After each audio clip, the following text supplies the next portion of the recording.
이 갈등이라는 것은 인간 사회에서는 대인관계 속에서는 없을 수가 없습니다. 너 없으면 못 산다고 결혼했던 부부간에도 살다 보면 갈등이 생겨요. 이 컨플릭트라는 갈등이라는 것은 여러 가지 이유로 생기죠. 이것을 우리는 극복해 나가야 돼요. 그게 지극히 정상이에요. 없는 게 이상한 거예요. 인간이기 때문에. 또 아까 말씀드렸죠. 마귀가 어떤 식으로든지 생각을 불러넣어줘요. 섭섭함, 못마땅을 넣어줘요. 그래서 그것 때문에 관계는 점점 갈수록 힘들어지죠. 사랑만 나누는 게 아니라 살다 보면 상처도 서로 나눠요. 상처를 주고받아요. 상처 준 사람은 몰라요. 자기가 주고도 몰라요. 받은 사람은 그 심각한데. 이 인간관계라는 게 그래요. 자, 갈등을 없을 수는 없다. 풀고 나가야 된다 이거죠. 영국의 노인 요양원에 거기서 앙케이트를 거기 계신 사시는 분들 대상으로 이제 죽을 날이 얼마 안 남으신 분들이죠. 어떻게 보면 그런 분들을 앙케이트를 대상으로 했는데 그때 당신이 인생 살면서 가장 후회되는 게 뭡니까? 하고 설문조사를 했더니 가장 많이 나온 답이 뭔지 아세요? 그 사람들이 한결같이 한 말이 그거예요. 내가 너무 일에 몰두해서 주변 사람들, 나의 가까운 가족이나 친구들하고 더 가까운 인간관계를 맺지 못한 것이 그냥 일에만, 그냥 내가 뭘 하려는 내 욕심에만 했지 사람들과의 관계에 내가 너무 소홀히 했다. 그게 참 제일 후회가 된다. 아쉽다. 이런 얘기를 했다고 그래요. 좀 전에도 제가 말씀드렸듯이 즐거울 때, 슬플 때 함께 동고동락하는 서로의 마음을 터놓고 얘기해 줄 수 있는 사람이 있다는 것은 그건 하나님이 주신 귀한 축복이죠. 우리가 인간관계에서 실패했다면 인생 성공한 거 아니에요. 아까 두 번째 계명이 뭐라 그랬습니까? 내 이웃을 내 몸처럼 사랑하라 했죠. 근데 신약 시대에 오면 하나님이 한 가지 더 가르쳐 주세요. 예수님이. 그게 뭘까요? 예수님이 세 계명을 주셨어요. 뭐죠? 요한복음 13장 34절에 보면 내가 세 계명을 주노니 너희는 서로 사랑하라. 내가 너희를 사랑한 것 같이 너희도 서로 사랑하라. 이것은 이웃 대상이 누구예요? 믿는 사람들, 제자들 얘기죠. 어느 정도 신앙이 있는 사람들 가운데는 사랑하라는 거예요. 어떻게 사랑해요? 서로. 내 이웃 말고 이웃 사랑하고 이 세 계명의 사랑은 다릅니다. 내가 너희를 사랑한 것처럼. 그게 뭐예요? 우리를 지질이 궁상인 12제자를 예수님이 그냥 아무런 없이 그냥 있는 모습 그대로 품으시면서 사랑해 주셨잖아요. 그렇게 서로 사랑하라는 거예요. 믿는 크리스찬들 속에서는. 그거 얼마나 실천하고 계십니까? 제가 이게 쉽지 않은 거구나. 있는 모습 그대로 용납한다는 게 쉽지 않구나 하는 걸 많이 생각해 봤어요. 우리가 그 노인 요양원에 있는 분들의 후회를 우리가 다시 되새기지 않으려면 어떻게 되겠습니까? 우리는 일 중심이에요. 우리 동양 사람들은 특히 뭐든지 일 중심이야. 저도 그래요. 일하느라고 아내하고 대화하는 시간도 생각보다 많이 못 가는데 이제는 많이 가져요. 하나님 그걸 말씀하셨기 때문에.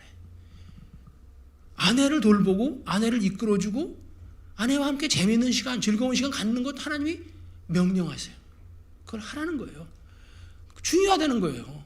왜 너는 일 중독에 워컬리즘이라고 그래서 일 중독이 걸린 사람들이 우리나라 사람이 대부분이죠. 우리나라 제 또래 직장 생활하는 분들은 그렇게 할 수밖에 없어요. 사회 시스템이 그랬기 때문에. 서양 사람들은 굉장히 그런 면에서는 좀 자유로웠지만 우리나라는 그렇지 않은데 이제는 좀 달라지고 있죠. 여러분들은 그렇게 하셔야 돼요. 일 중심보다는 뭘 하고요? 대인관계, 관계 중심을 가지세요. 가족과 친구와 여러 크리스찬들과의 이런 모임에 한 달에 한 번이니까 꼭 오세요. 10,000원밖에 안 해요. 원하시는데 돈 없으면 못 오시면 초대권도 보내드려요. 여기 오신 분의 상당수는 아마 초대권으로 오신 분일 거예요. 저희는 영리가 아니기 때문에 이렇게 해서 나누라는 거예요. 하나님이 누군가를 통해서든지 이런 말씀을 이 시대에 나누기를 원하시는 것 같아요. 그러니까 나 같은 사람을 통해서도 브레이크 타임이라는 이런 열린 집회를 하게 하시는 것 같아요. 자, 우리는 이웃사랑에 노력을 많이 해야 되고 또 세 계명을 준수하기 위해서 더 열심히 해야 됩니다. 자, 이제 갈등이라는 걸 얘기하고 있는데 아까 여기 갈등이에요. 왜 오누이 간에 저런 갈등이 생겼을까 좀 생각해 보죠. 여러분, 갈등은 누구한테 제일 많이 생기는 줄 아세요? 누구와 누구 사이에? 모르는 사람하고는 갈등 생길 일이 없어요. 그렇죠? 사실은 사랑하는 사람들 사이에 제일 많이 생겨요. 여기도 보면 준이가 그 아버지한테 무슨 이유지만 맞아요. 그죠? 맞고 자라. 요즘에 맞고 아예 맞아서 죽는 애도 많이 나오잖아요.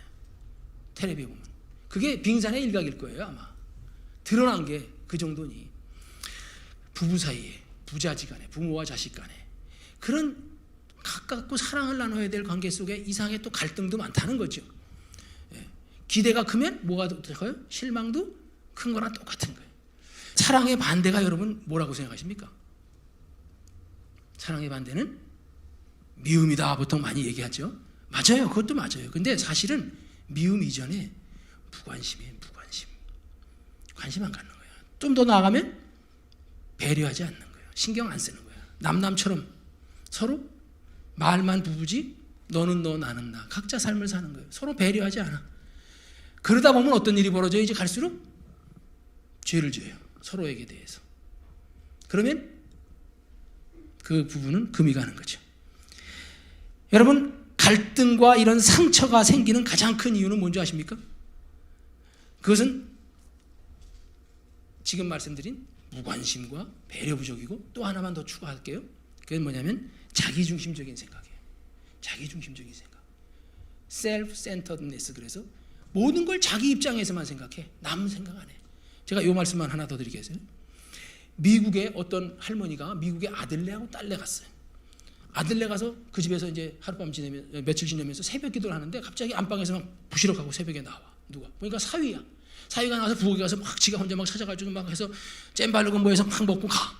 그러니까 할머니가 우리 사위 좋다. 잘 만났다. 저렇게 혼자서 알아서 다 하네. 그랬어요. 그다음 며칠 있다가 자기 아들네 갔어요. 아들네 가서 또 새벽 기도를 했어요. 워낙에 믿음이 좋은 분이니까. 근데 거실에서 하고 있는데 안방에서 또 들어와. 이번에 누가 나오나 봤더니 자기 아들이 나와. 똑같이 지 아들이 나와서 막 혼자서 막 해가 좀 해먹고 가. 그러니까 그 할머니가 어떻게 생각하는 줄 아세요? 저런 며느리를 못마땅해 하는 거예요. 지 남편이 출근하는데 말이야 차려주지도 않는다고. 여러분 이걸 보면서 어떻게 생각하십니까? 똑같은 비슷한 사건인데 내 아들이냐 사위냐에 따라서 그렇게 입장이 달라지죠. 사람이 그게 셀프 센터드네스예요. 그게 자기중심적인 거예요. 그런 사고방식이 누구나 있어요. 누구나. 손이 자기한테 굽거든요. 우리가 그래서 항상 중요한 것은 남을 배려할 수 있어야 된다는 거. 자기중심적으로 생각하지 않고. 자, 우리가 인간관계를 원만하게 하려면 크게 네 가지를 여러분 네 가지 단계를 거치면 인간관계가 비교적 원만해집니다. 네 가지 먼저 말씀드릴게요. 첫째는 이해. 따라해 보시겠어요? 이해. 둘째는 배려. 셋째는 용납. 넷째는 용서. 여러분 이해는 뭡니까? 영어로 understand예요. understand. 말 그대로 밑에 서는 거예요. 그 사람 밑에. 그 사람의 입장이 되어보는 거예요. 그 사람 입장. 그게 understand예요. 그럼 그 사람을 이해할 수 있다는 거예요. 아시겠죠? 용서의 서자가 뭐냐면 같을 여자에다가 마음심자예요. 용서할 때 서자가 그런 자예요. 그럼 마음을 같이 한다 이 말이에요. 그 사람의 입장이 된다. 영어로 그걸 엠퍼시라고 그래요. 감정이입, 공감, 함께 느끼는 거예요. 동고동락, 같이 함께 울고 함께 웃는 그런 마음. 그런 마음을 가지시면 남도 배려하게 되고 상처도 안 줘요. 그런 사람은 형통해요. 사실은 제일 많이 죄를 짓는 게 인간관계 속에서 죄를 져요. 우리가 죄가 쌓이면 우리는 복을 못 받아요. 하나님 못 주세요. 복이 많아요. 근데 못 주세요. 아시겠죠? 그러니까 복 받으시려면 어떻게 하라고요? 주일성수, 11조, 기본. 그 다음에 인간관계 속에서 뭐 하라고요? 상대방 입장에서 공감하세요. 그러면 죄를 덜 져요. 내 이익만 차리지 말고 자기중심적인 미국 같은 할머니처럼 자기중심적인 관점에서 모든 걸 보지 마시고 내가 그런 면은 없나? 자신을 돌아보세요. 이해입니다. 그게. 배려는 뭐예요? 배려라는 나눌 배자에다가 마음을 나누는 거예요. 마음 써주는 거예요. 다른 사람에 대해서도. 그게 배려예요.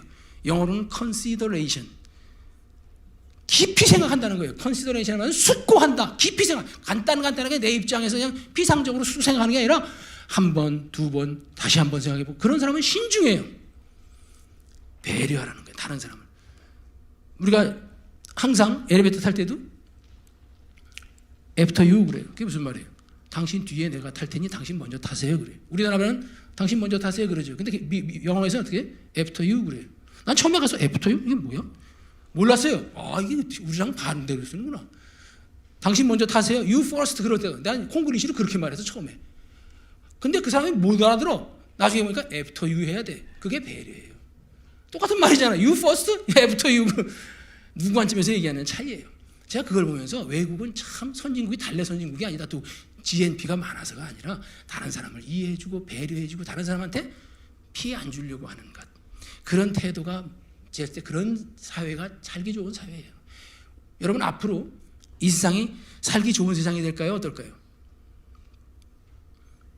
어떻게 생각하세요?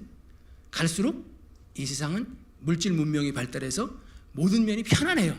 정말 자동차도 그렇고 모든 교통수단도 그렇고 뭐 집에 가전제품도 그렇고 굉장히 편안해요. 밥도 혼자서 말하면서 혼자 다 돼.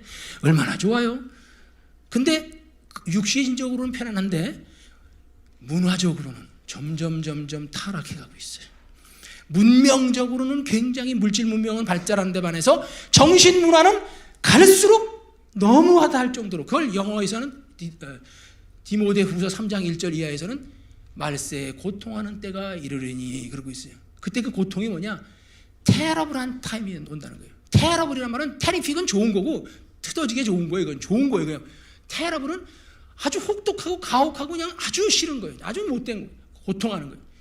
그런 때가 올 거라는 거예요. 그게 지금 우리가 오고 있어요. 어떤 면에서? 사람들의 마음이 너무 배반하고 돈만 알고 쾌락 사랑하기는 하나님 사랑하기도 하고 부모를 공경하지 아니하고 자고하고 막 이런 시대가 막 오는 거예요. 그러니까 사람들이 한 번, 두 번 배반당하고 배신당해보면 정 떨어져. 이런 세상 살고 싶지 않다. 빨리 한나라 가고 싶다. 그런 생각이 분뚝분뚝 드는 거예요. 왜? 그런 문화, 그런 가치관이 막 이 세상에 또 알기 때문에 그렇죠. 여러분, 용납이라는 게 뭐냐면 용서하고 좀 다릅니다. 어떤 차이가 있을까요? 용서는요, 나에게 구체적으로 피해를 주는 사람이에요. 나를 속였다든지 내 걸 뭐 어떻게 해서 나한테 구체적인 피해를 주는 사람은 용서해야 돼요, 우리가. 그러니까 용납은 뭐예요? 용납은 나와 다른 것뿐이에요. 나와 달라요, 모든 면에서. 여러분, 좀 다른 사람하고 같이 지내면 힘들어요. 예? 그래서 부부가 살다 보면 닮아지죠. 서로 갈등 관계에서 모호한 게 서로 같아진단 말이에요. 근데 성격 안 맞는 사람하고 기숙사 같이 써봐요. 힘들죠. 사람 같이 사는 게 힘들어요. 용납은 나랑 다른 것도 이해해 주려고 하는 거예요. 있는 모습 그대로. 예수님이 아까 우리 그렇게 품어주신 것처럼. 그래서 이 네 가지, 이해와 배려와 용납과 용서의 단계를 거치면 마지막에 용서에까지 하면 굉장히 우리는 인간관계에 이제 도가 트게 되겠죠. 여러분, 용서에 대한 것만 좀 하고 마무리하죠. 용서를 할 때 왜 용서하기 힘든 줄 아세요? 내가 안 갚음하려는 마음이 있어서 그래요. 복수하려는 마음이 있어서 그래요. 용서는 사실은 우리는 용서해야 돼요. 복수는 누가 해요? 징계, 심판은 누가 해요? 죄에 대한 다스림은 하나님이 하세요. 아이사야 61이 왜 아이사야 61이라고 이름을 지었는지 아시겠죠? 61장 1절 때문에 그럴 거예요. 근데 2절이 뭔지 아세요?